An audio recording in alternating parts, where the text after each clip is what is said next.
지난 영상에서는 풍경 사진에 있어서 광각 렌즈의 활용법에 대해서 알아봤다면, 이번 영상에서는 풍경 사진에 있어서 망원 렌즈가 필요한 7가지 이유와 풍경 사진을 멋지게 담을 수 있는 망원 렌즈의 활용법에 대해서 알아보겠습니다.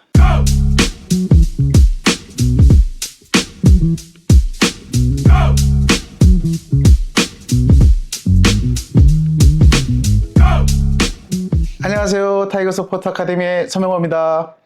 지금까지 제가 풍경 사진을 찍으면서 가장 많이 사용했던 렌즈는 당연히 광각 렌즈죠. 지난 영상에서도 말씀드렸듯이 광각 렌즈를 사용하면 전경서부터 원경까지 광활한 풍경을 다 담을 수 있는, 입체감 있게 담을 수 있는 그런 장점이 있어서 광각 렌즈를 즐겨 사용하죠. 그런데 우리가 풍경 사진을 찍다 보면 광각 렌즈로는 담을 수 없는, 광각 렌즈로는 표현할 수 없는 그런 요소들이 분명히 존재하게 됩니다. 그럴 때 그러면 우리가 어떻게 해야 되느냐? 그래서 오늘은 풍경 사진에 있어서 망원 렌즈가 왜 필요한지, 그리고 그 망원 렌즈를 풍경 사진에서 어떻게 활용하면 더 멋진 작품을 담을 수 있는지, 그에 대해서 좀 알아보겠습니다. 본격적으로 풍경 사진에서 망원 렌즈가 필요한 7가지 이유와 망원 렌즈로 풍경 사진을 더 특별하게 담을 수 있는 방법에 대해서 이야기해 보기 전에 광각 렌즈의 장단점을 좀 다시 한번 리마인드 해보면, 풍경 사진에서 광각 렌즈의 장점은 분명하죠. 전경부터 원경까지 광활한 풍경을 표현할 수도 있고 입체감도 극대화할 수 있고, 이게 가장 큰 대표적인 예죠. 그런데 제가 지난 영상에서 광각 렌즈는 요소의 디테일이나 어떤 강조점, 크기 이런 것들에 대해서 분명히 한계가 있다고 말씀드렸었죠. 어떤 특정 부분의 강렬함은 광각 렌즈로는 포착할 수 없게 되기 때문이죠. 광각 렌즈는 모든 것을 멀리 밀어내버리고 많은 것들을 작게 만들어버리기 때문이죠. 반면에 망원 렌즈를 사용하면 풍경 사진을 특별하게 만들어주는 새로운 특징들이 나타납니다. 광각으로는 담을 수 없는 요소가 존재하게 되고요. 특정 요소의 강조, 디테일을 강조한다든지 크기에 표현하는데, 이런데 한계가 상대적으로 적죠. 그런데 우리가 이미지의 지배적인 요소, 중요한 부분, 이런 장면들을 촬영할 때는 약간 생각하는 방식이나 장면을 보는 방식을 조금 바꿔야 할 필요가 있어요. 그런 의미에서 망원 렌즈를 사용하면 풍경을 완전히 다른 시각으로 볼 수 있고, 광각 렌즈로 촬영할 때와는 전혀 다른 이미지를 얻을 수 있게 되는 거죠. 제가 말하는 풍경 사진에 있어서의 망원 렌즈는 풀프레임 기준으로 70mm 이상 렌즈를 이제 말합니다. 70mm 이상의 렌즈들은 광각 렌즈가 장면을 멀리 밀어내는 것과는 달리 좀 더 가깝게 가져오는 망원 효과를 내기 시작하거든요. 그래서 이 영상에서 제가 말하는 망원 렌즈의 화각은 70mm 이상부터를 의미한다, 이렇게 생각하시면 되겠습니다. 제가 풍경 사진에서 주로 사용하는 망원 렌즈는 단렌즈로는 빌트록스 85mm 1.8짜리, 가격도 저렴하지만 렌즈 특성도 굉장히 괜찮습니다. 풍경 사진에서 쓸만합니다. 인물이나 꽃 촬영할 때도 가끔 사용하는 렌즈고요. 줌 렌즈로는 소니 70-200GM2 그리고 100-400GM, 이렇게 렌즈를 즐겨 사용하는데요. 제가 따로 설명드리지 않아도 여러분 다 아시다시피 성능이면 성능, 무게면 무게, 칭찬하지 않을 수 없는 렌즈들이죠. 근데 요 줌 렌즈 2개 중에 뭐를 더 많이 쓰느냐라고 하면 저는 100-400GM 렌즈를 추천드리고 싶어요. 훨씬 더 찬스에 강하고 렌즈 교체를 또 최소화할 수 있고, 풍경에서는 대부분 이제 조리개보다는 화각이 더 중요하죠. 대부분 조리개를 조이고 촬영하는 경우들이 더 많기 때문에서 그렇죠. 그러면 본격적으로 풍경 사진 촬영에서 망원 렌즈를 사용하면 어떤 이점이 있는지, 그리고 어떻게 사용하면 더 멋진 작품을 담을 수 있는지, 왜 풍경 사진에서 망원 렌즈가 필요한지, 그 이유에 대해서 알아보겠습니다. 풍경 사진에서 망원 렌즈가 필요한 첫 번째 이유는 원근감의 압축입니다. 다시 말하면 배경과 피사체 간의 거리를 압축해 준다는 거죠. 광각 렌즈는 실제보다 훨씬 과장되게 전경에 있는 요소를 아주 가깝게 보이게 만들고, 배경에 있는 요소는 멀리 떨어져 있는 것처럼 보이게 해서 전경과 배경 사이의 거리를 크게 벌어져 보이게 하죠. 반대로 망원 렌즈는 정반대의 효과를 나타냅니다. 원근감을 압축을 해서 모든 요소를 서로 끌어당기게 하고, 전경과 배경을 함께 이렇게 눌러붙이듯이 평평하게 만들어줍니다. 그래서 화면 안에 더 많은 요소들에 집중할 수 있게 하고, 광각 렌즈 특유의 과장된 원근 표현이 생기질 않게 되는 거죠. 이처럼 망원 렌즈는 모든 요소를 하나로 뭉치듯이 압축해 주기 때문에 특정 장소나 아니면 특정 장면에서 더 웅장하게 보이는데 아주 효과적으로 활용할 수 있습니다. 망원 렌즈는 풍경을 크게 찍는 렌즈가 아니라 풍경을 선별하고 압축하는 렌즈다, 이렇게 이해하시면 좋을 것 같고요. 제대로 이해하고 사용하신다면 풍경 사진이 확 달라지실 겁니다. 예를 들어서 설명드려 볼까요? 이 사진은 덕위산 창적봉에서 설천봉을 향해서 200mm로 당겨서 찍은 사진인데요. 저 멀리 있는 창적봉의 상제로 뭐 이런 것들이 되게 가깝게 느껴지죠, 저하고. 망원으로 당겨서 찍었기 때문에 훨씬 더 설천봉에 있는 케이블카라든지 아니면 저 상제로라든지 뭐 이런 것들이 훨씬 더 디테일하게 보이는 거죠. 그 다음에 저 뒤에 있는 운해 뭐 이런 것들도 같이 있어서 압축해서 저한테 모든 정보를 전달해 주는 거죠. 물론 요 찍을 때는 요 앞쪽에 있는 산과 설천봉의 봉우리와 저 배경에 있는 운해 요 세 개를 세 개의 레이어로 구분해서 촬영했던 그런 사진입니다. 여기 안부, 산의 안부를 살짝 남겨둔 이유는 대비차를 이용해서 설천봉을 더 효과적으로 표시하기 위해서 했던 그런 사진이 되겠습니다.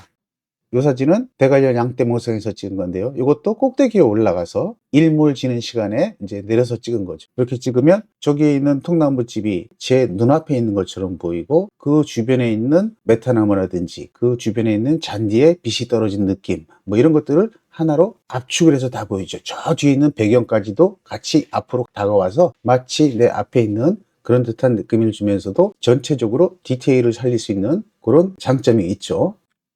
네, 이 사진은 400mm로 이제 멀리서 찍은 건데요. 구름이 굉장히 좋았어요. 이거 대낮 사진이거든요. 구름이 엄청나게 하얀 그런 구름들이 있어서 400mm로 멀리 한 1km 밖에서 당겨 찍은 사진입니다. 네, 이렇게 당겨 찍으면 저 구름이 저하고 굉장히 멀리 있을 텐데 구름이 눈앞에 있는 것처럼 보일 수 있죠. 이렇게 배경을 압축시켜서 마치 내 눈앞에 있는 것처럼 보여주는 그런 효과를 나타낼 수 있는 것이 풍경에서의 망원 렌즈다. 이렇게 생각하시면 좋으실 듯 합니다. 두 번째로는 빛의 방향에 주목하라. 빛을 최대로 활용할 수 있다입니다. 일반적으로 광각은 이제 역광에서 어느 정도 강한 이미지를 만들어내지만 망원은 측광과 역광 모두 그 진가를 발휘하는 그런 렌즈입니다. 측광은 질감을 더해주고 역광은 극적인 드라마틱한 분위기를 만들어준다고 제가 이전 영상에서 말씀드렸었어요. 이런 효과를 망원 렌즈가 더 효과적으로 더 구체적으로 표현해 주기 때문에 능선에 생기는 미세한 그림자라든지 역광에서 빛나는 안개, 산과 산 사이의 명암 분리 이런 것들에 아주 큰 효과를 낼 수 있다는 거죠. 조금 전 첫 번째 이유에서 말씀드린 망원 렌즈의 원근 압축 효과에 거기에 더하기 안개나 연무, 방무 뭐 이런 것들 대기 조건들이 더해지고 거기에 빛이 더해지면 서로 다른 부분들을 분리해줘서 더욱더 아름답게 보일 뿐만 아니라 그 장면 속에서 레이어들이 겹겹이 쌓인 듯한 그런 인상을 강하게 만들어준다는 겁니다. 물론 이런 촬영은 해 뜨기 직전이나 해진 직후가 최고의 타임이라고 볼 수 있죠. 그래서 빛이 옆에서 올 때 망원은 빛난다. 빛의 방향에 주목하라. 이렇게 얘기하고 싶습니다. 예시를 통해서 보면 이 사진은 밀제고요. 산 꼭대기에 올라가서 내려 찍은 사진입니다. 약 한 320mm. 이렇게 되면 요 한 평 뜰에 안개가 자욱히 켰고 거기에 빛이 떨어지고 그 다음에 그 작은 능선들 사이에서 빛이 떨어지는 모습들 이런 것들을 우리가 촬영할 수 있게 되죠. 이러면 여러 개의 레이어가 내 눈앞에 펼쳐지고 드라마틱한 한평들의 모습을 볼 수 있죠. 광각으로는 전혀 볼 수 없는 그런 또 다른 세상이죠. 네, 이 사진은 보석 녹차밭 꼭대기에서 찍은 건데요. 여기 이제 12월 달에 가면 빛 내림이 엄청나게 많이 생깁니다. 이렇게 역광을 촬영하면서 빛 내림을 표현할 수 있죠. 안개가 올라오고 그 사이사이에 나무가 레이어를 만들어주고 결을 만들어주고 이런 것들을 그 부분만 선택해서 촬영한다면 디테일한 드라마틱한 장면을 만들 수 있게 되는 거죠. 이것도 빛을 보고 촬영을 하는 거죠. 빛의 방향이 어디냐 이거에 따라서 결과들이 달라지는 거겠죠. 네, 이 사진은 북위산에서 촬영한 건데요. 200mm로 당긴 사진입니다. 일반적으로 전체를 담기 위해서 마이산의 돌산 형태를 표현하기 위해서 광각으로 사진을 촬영을 하죠. 그것도 좋지만 제 눈에 들어온 건 요 나무들이 디테일하게 쫙 서 있고 거기에 빛이 떨어지고 빛 내림이 막 생기고 산그림이라 그러죠. 산그림에가 이렇게 떠 있는 그 모습들이 제 눈에는 너무 멋있었어요. 그 망원으로 당기지 않으면 볼 수 없는 그런 사진이죠. 200mm 정도로 촬영하니까 저 뒤에 있는 나무들 디테일까지 다 표현할 수 있고 그 봉과 봉 사이에 빛이 떨어지면서 생기는 안개와 어우러진 모습이 산그림에를 자동적으로 그려주는 그런 작품을 만들 수 있게 되는 거죠. 세 번째는 미니멀하고 추상적 구도를 만들기 쉽다입니다. 풍경사진에서는 적을수록 좋다, 덜어내야 한다는 말을 많이 합니다. 그만큼 사진에서 불필요한 요소를 없애야 한다는 말인데요. 망원 렌즈를 사용하면 광각 렌즈로 사진을 찍을 때처럼 모든 것을 프레임 안에 담으려고 애쓰지 않아도 되고 피사체에서 한 발짝 물러나게 해줍니다.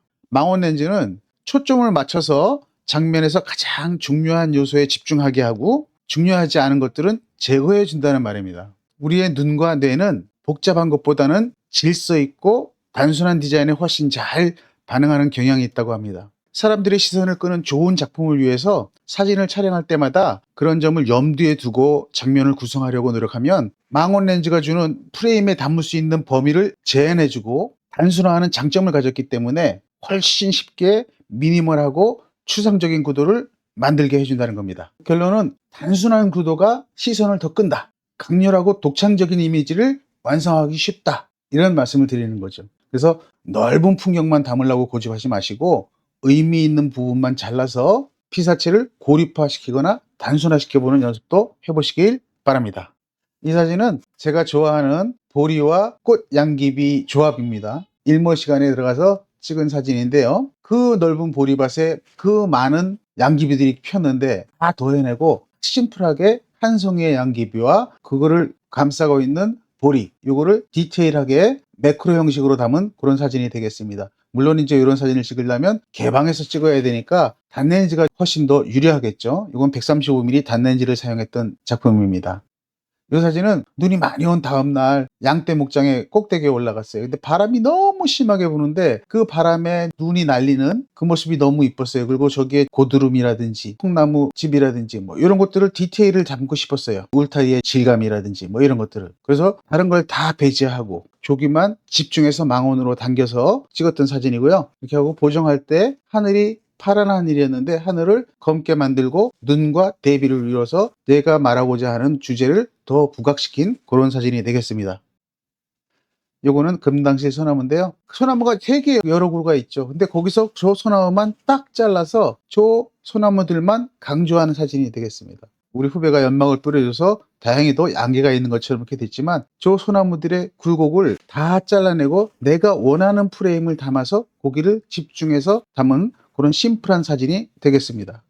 네 번째는 하나의 포인트에 집중하는 구도를 만들 수 있다입니다. 망원 렌즈를 사용하면 광활한 장면 중에서 특정한 하나의 포인트, 특정한 패턴, 특정한 장면 촬영하는 게 가능해진다 그랬죠. 그렇기 때문에 그 하나의 포인트에 집중하는 구도를 만들기가 쉽다는 겁니다. 대표적인 예가 좀 전에 제가 말씀드린 미니멀리즘 또는 뭐 추상적인 이미지 이런 것도 여기에 다 포함된다고 보시면 되는데 이런 미니멀하고 추상적인 이미지를 구성하기 위해서는 반복적인 장면, 레이어처럼 반복적으로 나타나는 요소들로 프레임을 채우는 그런 장면에서 특히 더 효과적이라는 겁니다. 뿐만 아니라 복잡한 현장에서 시선을 가리거나 화각을 방해하는 거나 뭐 사람들이 있거나 나무가 있거나 구조물이 있거나 뭐 이런 방해 요소들을 간단하게 해결할 수 있는 장점도 있죠.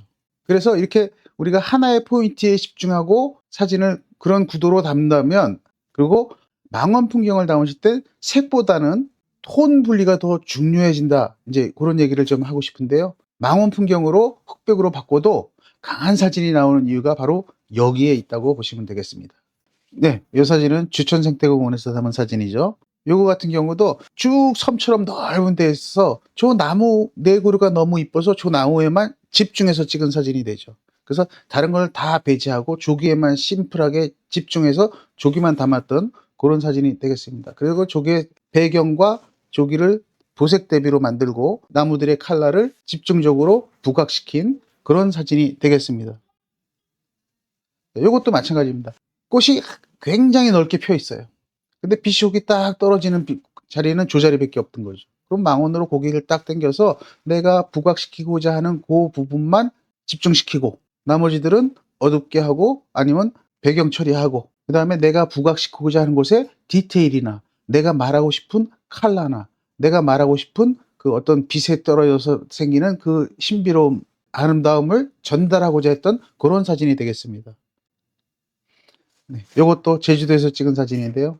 이거 같은 경우는 바위가 까매서 찍어도 흑백으로 나오는 그런 정도의 사진인데 그럴 때 저 파도 치는 거를 장노출로 담아서 파도의 포말과 까만 바위 이렇게 대비를 이루어서 바위가 도드라지고 바위가 더 독특해지고 바위의 디테일을 더 극대화해서 살릴 수 있는 그런 사진이 되는 거죠. 그래서 내가 뭘 찍겠느냐, 내가 뭘 하고 싶은지 그 하나의 패턴 아니면 하나의 심플한 포인트에 집중해보는 습관을 들이시면 굉장히 좋은 사진을 담을 수 있을 것입니다.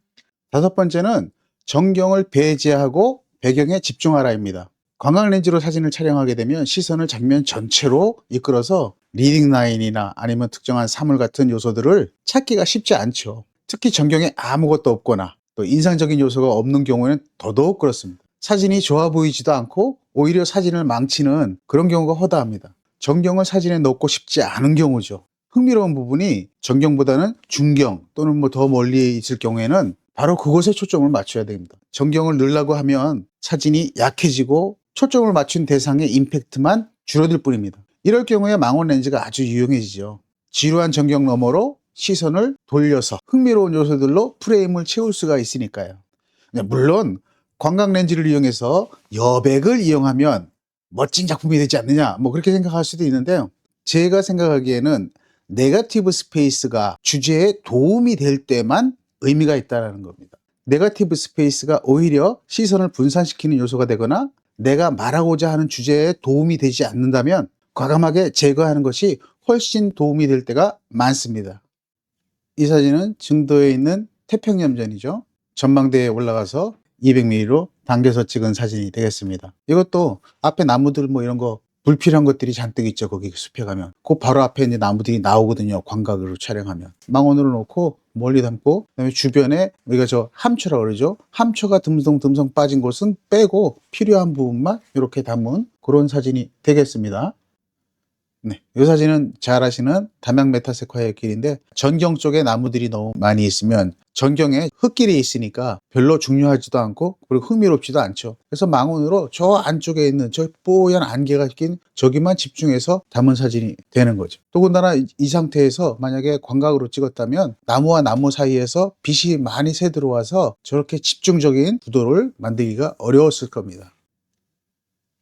네, 이 사진은 인천대공원에서 찍은 사진인데요. 사진을 촬영하다 보니까 아리따운 여성이 저렇게 싹 걸어가는 게 있어서 너무 보기 좋아서 단풍과 너무 잘 어울려서 찍었는데요. 전경을 다 배제하고 저 여성과 어우러지는 단풍잎 그리고 안개 거기만 집중해서 그렇게 담은 사진이 되겠죠. 만약 여기에 전경이 있었다면 저 여성은 더 작아졌을 거고 물론 단풍을 더 많이 넣을 수는 있겠죠. 그렇지만 이 정도로도 충분히 단풍을 표현할 수 있고 가을을 표현할 수 있다. 이제 그렇게 말씀드리고 싶습니다.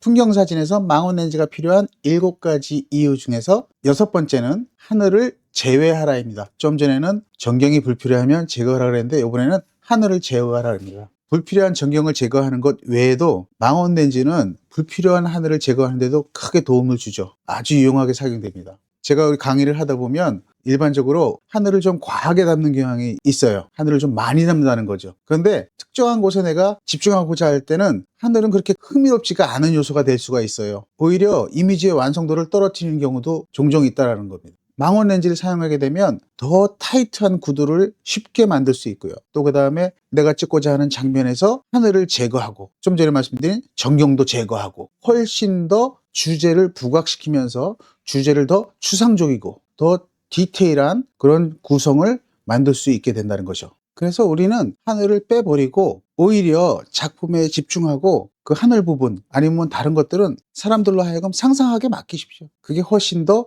이목을 끄는 그런 작품 만들 가능성이 더 큽니다. 네, 이 사진은 나간업성이죠. 봄에 감나무에 잎이 올라올 때 저 앞에 산이 있고 거기에 하늘이 올라오는데 하늘이 이렇게 이쁘지도 않았어요. 그래서 하늘을 다 잘라버리고 대신 안개 낀 모습, 그 빛의 흐름만 표현한 거죠. 하늘의 빛을 잘라냄으로 인해서 감나무의 잎이 더 부각이 되고 이쁘고 아름답게 보일 수 있는 그런 요소가 되는 거죠. 빛을 함께 담게 된다면 빛이 가장 강렬하게 밝은 곳이 되고 그 밝은 곳으로 인해서 다른 것들이 다 묻혀버리게 되는 그런 현상이 생길 수가 있는 거죠.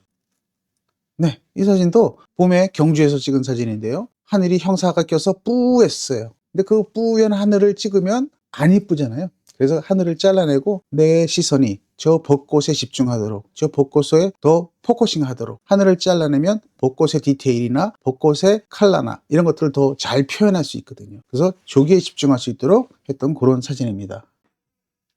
네, 이 사진은 군포에서 눈 오는 날 찍은 사진인데요. 엄청나게 눈이 많이 왔었는데 눈도 많이 오고 또 하늘도 뿌옇다 보니까 흐린 날이다 보니까 하늘이 맹숭맹숭하죠. 하늘을 다 잘라버리고 오히려 기차 선로에 이렇게 집중하도록 그렇게 담은 사진입니다. 하늘이 아무런 도움을 안 주죠, 이 사진에. 그래서 잘라버렸던 그런 사진이 되겠습니다.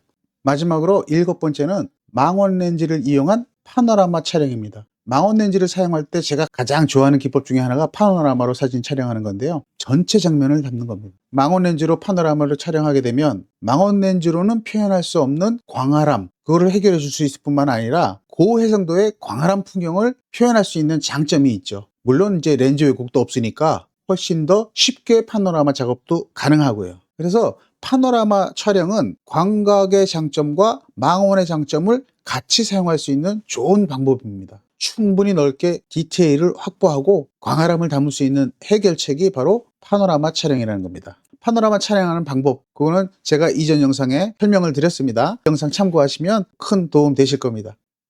이런 파노라마를 담으면 훨씬 더 광활하게 광각 렌즈가 불필요할 정도로 담을 수 있죠. 물론 사진을 여러 장 찍는 그런 불편함도 있긴 하지만 파노라마로 표현할 수 있는 것을 다 표현할 수 있게 되죠.